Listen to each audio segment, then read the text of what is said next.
Merci d'être au rendez-vous d'Économie de Max sur i24 News. Au sommaire aujourd'hui, la controverse bel et bien lancée en France autour du projet de loi sur le renseignement. Aucune surveillance de masse d'après Manuel Valls, mais visiblement les hébergeurs français n'y croient pas. Ils menacent aujourd'hui de délocaliser leurs activités à l'étranger. Pourquoi? Nous interrogerons dans un instant un professionnel. Et puis le bus de la division à San Francisco. Nous découvrirons ce nouveau service de transport en commun premium, initié par une start-up. Wi-Fi haut débit et machine à café pour les passagers. Le prix du ticket est ajusté en conséquence. Il n'en fallait pas plus pour accentuer les inégalités au sein de la ville, comme vous le verrez tout à l'heure. Voilà pour les titres. Bienvenue à tous. Avant d'y revenir, le point sur l'actu économique internationale et d'abord les prévisions de croissance de la Banque mondiale, cette fois pour l'Afrique subsaharienne. Ralentissement en vue pour 2015. L'institution s'attend à environ plus 4% tout rond contre 4,5% l'an dernier. On est loin du pic affiché entre 2002 et 2008 à 6,4%. En cause, la baisse des cours des matières premières, pétrole en tête, le fer aussi. Et c'est la première fois en 20 ans qu'on est en dessous de 4,4%. Depuis 2008, l'Afrique a continué à croître à cause du fait qu'il y avait la Chine qui demandait toujours les matières premières de base et l'Afrique était une des exportateurs après l'Amérique latine des matières premières de base. Mais maintenant, même la Chine qui est passée d'un taux de croissance d'à peu près 10% est aux alentours de 7%, qui est assez important en termes de redressement de la croissance. Voilà une région qui reste parmi les plus dynamiques de la planète. Il faudrait tout de même entre 6 et 7% de croissance annuelle pour suivre le rythme d'accroissement de la population. Et parmi les pays en phase de démarrage, la République démocratique du Congo, 7,7% de croissance en moyenne par an depuis 2009. Et pour accompagner son développement, Kinshasa veut remettre à niveau ses infrastructures et créer une nouvelle compagnie aérienne. Le Premier ministre saoudite intéressé par l'achat d'avions Airbus. Une visite en France est prévue en mai. Et autre projet, celui du barrage hydroélectrique Inga 3 sur le fleuve Congo, coût évalué à 12 milliards de dollars. Les appels d'offres sont en préparation. Nous multiplions les contacts avec des grands opérateurs, que ce soit à Paris, que ce soit à Washington, que ce soit en Chine. Bon, bref, je crois que le processus est dans une étape d'accélération. Voilà, et capacité de production 4800 MW, l'équivalent de 3 réacteurs nucléaires. Cap sur l'Inde avec la visite hier à New Delhi de la chef de la diplomatie australienne. Priorité, renforcer la coopération économique. Canberra souhaite profiter de la forte croissance indienne et stimuler commerce et investissement. Julie Bishop a également visité les locaux d'une fondation humanitaire financée par son pays. La Haute Commission australienne a fourni une aide à la Fondation Aga Khan pour développer l'industrie de l'artisanat. Et je vois le beau travail qui a été fait ici grâce au financement. Les femmes peuvent utiliser leurs compétences pour fabriquer des produits et les vendre. Et toujours à propos de l'Inde, sachez que le gouvernement à New Delhi pourrait clore les discussions avec Dassault concernant la vente de 126 avions Rafale pour négocier directement avec les autorités françaises. Affaire à suivre. Au Royaume-Uni, la campagne électorale bat son plein à 3 semaines des législatives. Hier à Manchester, vous le voyez, c'est le leader de l'opposition travailliste, Ed Miliband, qui s'est efforcé de démontrer la crédibilité de son camp sur les questions économiques. Il n'y aura pas de recours à l'emprunt. Nous sommes le seul parti, a-t-il dit, à pouvoir expliquer comment chaque mesure de notre programme sera financée. On l'écoute. Voici mon engagement pour les finances de vos familles. Un salaire minimum de 8 livres, l'interdiction des contrats zéro heure abusifs, des crédits d'impôt protégés, une aide à l'enfance élargie, pas de hausse de la TVA, de la sécurité sociale ni de l'impôt sur les revenus les plus bas et les plus élevés. Car ce parti est déterminé à relever le niveau de vie des travailleurs de notre pays. Et notez que l'inflation au Royaume-Uni est restée en mars à son plus bas historique de février, 0,0% en rythme annuel. En bref, du côté des équipementiers télécoms, la rumeur n'en est plus une. Nokia et Alcatel-Lucent confirment discuter directement d'un rapprochement. Le groupe finlandais pourrait absorber son concurrent franco-américain à la faveur d'une offre d'échange en actions. L'action d'ailleurs d'Alcatel grimpait de 15% peu après l'annonce. Les deux PDG des groupes étaient reçus cet après-midi à l'Elysée.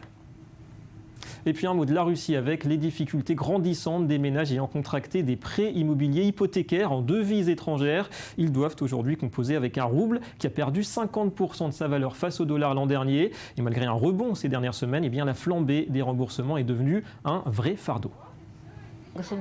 Mon mari et moi travaillons, notre salaire est payé régulièrement, mais le taux du rouble s'est effondré de 2,5 fois. Même dans les scénarios les plus fantastiques, notre salaire n'augmentera pas autant. Et on se penche comme prévu sur ce projet de loi qui semble diviser en France à gauche comme à droite, celui sur le renseignement. À l'origine, il s'agit de lutter contre la menace terroriste en renforçant la surveillance du trafic Internet. Il fallait s'y attendre. Avalanche de critiques, d'abord sur le volet éthique, le texte serait liberticide. Et côté économie, eh bien, ce sont les hébergeurs Internet qui craignent une perte d'attractivité. Alors l'économie numérique est-elle menacée? Élément de réponse avec Johanna Citruc. Une trentaine de députés à peine étaient présents dans l'hémicycle. Ce lundi 13 avril a débuté l'examen du projet de loi sur le renseignement. Un texte qui propose de renforcer les dispositifs de surveillance face au numérique. Une nouvelle étape devait être franchie. Les services de renseignement doivent avoir les moyens humains, juridiques et techniques pour accomplir les opérations de surveillance qui sont nécessaires et proportionnées. Objectif, prévenir la criminalité, le terrorisme et préserver les intérêts de la France. Les services de renseignement doivent protéger la souveraineté nationale contre les tentatives d'ingérence et d'espionnage. De plus en plus, l'espionnage à notre encontre a pour objectif la prédation d'actifs scientifiques, industriels et économiques. Et lorsque nos entreprises les plus innovantes, grandes entreprises comme PME, comme start-up, voient leurs efforts de recherche et de développement pillés, ce sont des milliers d'emplois qui disparaissent. Mais ce texte est loin de faire l'unanimité. Particulièrement critiqué, la récupération de données privées auprès des différents hébergeurs et opérateurs Internet et l'installation de boîtes noires destinées à repérer les comportements à risque de façon purement automatique. Les contestataires réunis lundi devant l'Assemblée nationale dénoncent une surveillance de masse, une sorte de Patriot Act à la française. Nous demandons aux parlementaires de préciser le texte et de limiter le champ de couverture de la surveillance, de limiter les moyens de surveillance pour éviter qu'on surveille tout le monde n'importe comment. Et parmi les plus réticents, les principaux hébergeurs français ont publié une lettre ouverte pour faire part de leurs inquiétudes. Ils craignent le départ de leurs clients étrangers extrêmement exigeants sur la sécurité de leurs données. Ils représentent entre 30 et 40% de leur chiffre d'affaires.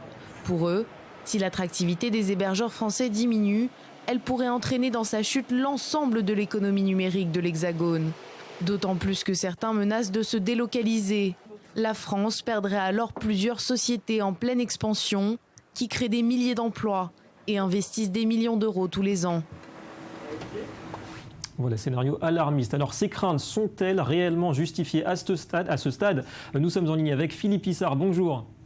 Oui, bonjour. Vous êtes PDG de Lomaco Informatique, l'un des 7 plus gros hébergeurs Internet français. Et vous avez signé un communiqué avec d'autres entreprises du secteur pour dénoncer ce projet de loi sur le renseignement. Alors, en quoi d'abord ce texte est-il une menace pour votre activité? Vous dites être quasiment contraint à l'exil s'il est adopté, c'est bien ça? Oui, alors en premier lieu, ce qu'on peut dire, c'est que d'abord, on estime que ce projet est plutôt inefficace, voire liberticide. Ça, c'est pour la liberté individuelle. Et puis ensuite, un minima dangereux pour la croissance et anti-économique. Ouais. Et la France, jusqu'ici, fait partie des pays les plus attractifs pour vous en termes de protection des données, en termes aussi de confidentialité. Vous m'entendez? Oui, je vous entends. Oui, alors est-ce que la France fait partie des pays les plus attractifs pour vous en termes de protection des données, en termes aussi de confidentialité?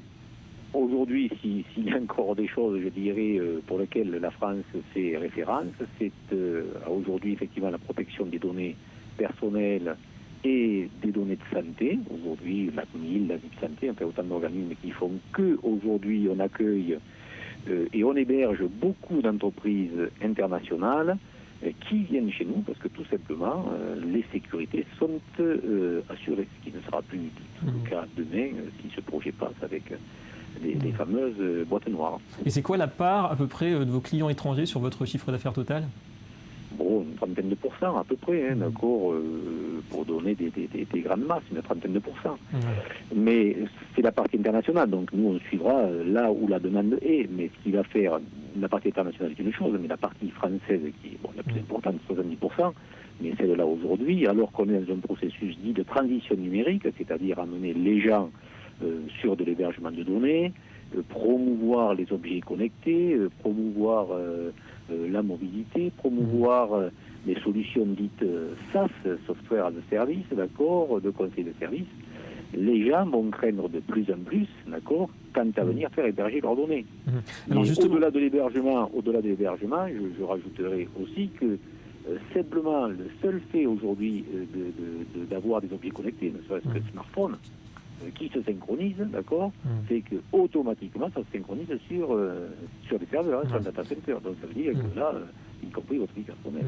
Voilà. Alors pour revenir à cette loi, quels amendements vous proposeriez éventuellement pour justement combiner lutte antiterroriste et protection des données? Est-ce qu'il y a des outils qui existent? Si vous voulez, nous on est plutôt purement et simplement pour le retrait d'une boîte noire qui n'est jamais qu'un ordinateur avec une algorithmique dedans. L'algorithmique, on peut même dire qu'une commission la piloterait ou la comprendrait, nous on a des doutes. Donc ces boîtes noires n'ont aucune existence possible. La seule chose qu'il faut que la loi prévoit, c'est de venir dire à quelqu'un qui héberge des données, écoutez monsieur, je vous réquisitionne et je demande immédiatement que vous fournissiez ça.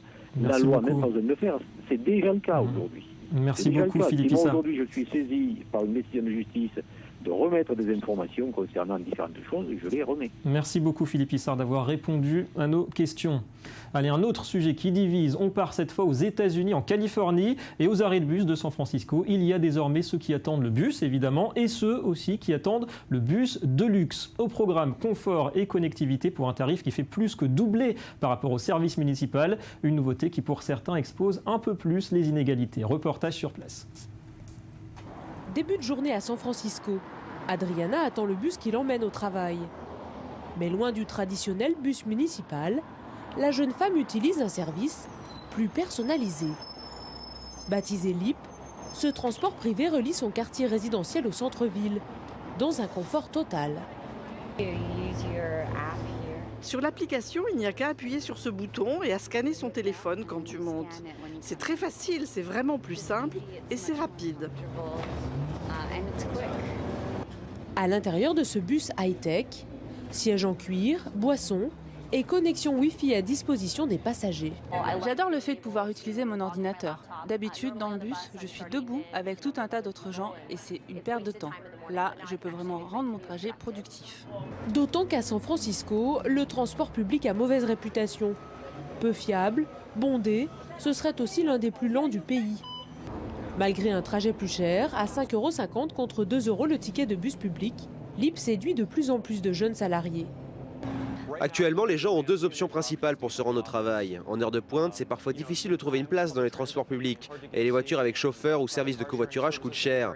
Nous, on veut créer un service agréable, prévisible et sans stress. Un endroit où on se sent plus comme dans son salon que dans un bus municipal. Pourtant, certains voient dans ce bus luxueux un nouveau symbole des inégalités qui divisent la ville. Erin McElroy fait partie de ceux affirmant ne pas avoir les moyens d'utiliser ce genre de service. Ce n'est pas anodin de dire qu'il faut avoir accès à la technologie pour pouvoir monter dans un bus. Ces entreprises pourraient innover pour améliorer les transports publics. Mais non, à la place, elles préfèrent inventer leur propre système qui ne bénéficie qu'à ceux qui sont déjà des privilégiés.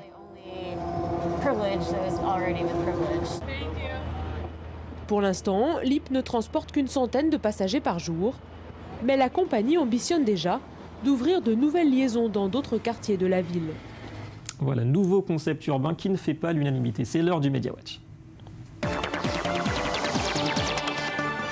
On reste aux États-Unis pour la revue de presse. Hillary Clinton à la une, candidate, on le sait, à l'investiture démocrate. Bonjour Johanna Citruc. Bonjour David. Et la collecte de fonds pour la campagne bat son plein. Oui, vous le savez, aux États-Unis, pour entrer dans la course à la Maison-Blanche, il faut faire une campagne digne de ce nom et donc dépenser des sommes astronomiques. À titre d'exemple, en 2012, la campagne de Barack Obama a coûté plus de 2,5 milliards de dollars. C'est pour ça que dans l'ombre, l'organisation Ready for Hillary a déjà commencé à s'activer. En 2 ans, elle a réussi à lever plus de 15 millions de dollars. Alors comment ? Grâce au aux donateurs évidemment, mais aussi avec la vente de produits dérivés, comme par exemple des vêtements, des casquettes ou encore des coques de téléphone portable, tout à l'effigie de l'ancienne première dame. Et puis aussi grâce à l'organisation d'événements avec un droit d'entrée. Depuis 2013, il y en a eu plus de 1300 aux États-Unis, mais aussi ailleurs dans le monde. L'argent qui sera une fois de plus le nerf de la guerre. Et puis l'histoire d'un trésor, Johanna, 50 millions d'euros de valeur, et tout cela au fond de l'océan. Oui, ça faisait plus de 30 ans que des équipes de recherche sous-marine essayaient de mettre la main dessus. Le City of Cairo, un navire britannique qui a coulé dans l'océan Atlantique le 6 novembre 1942, donc pendant la Seconde Guerre mondiale. Il transportait près de 7500 tonnes de marchandises et surtout plus de 2000 coffres remplis de pièces d'argent, une centaine de tonnes en tout. Et bien, c'est désormais chose faite. Il a été retrouvé par des chercheurs français à plus de 5150 mètres de profondeur. On ne sait pas encore à qui ce trésor va revenir, un trésor de 50 millions de dollars. Voilà, suspense. Merci Johanna et à demain. À demain. Et c'est tout pour cette édition. Merci à vous d'avoir été avec nous. Économie le Mag revient demain sur i24 News. La rivalité entre l'Inde et la Chine, deux géants en quête de suprématie en Asie, ce sera au programme. Et l'info continue. Restez avec nous.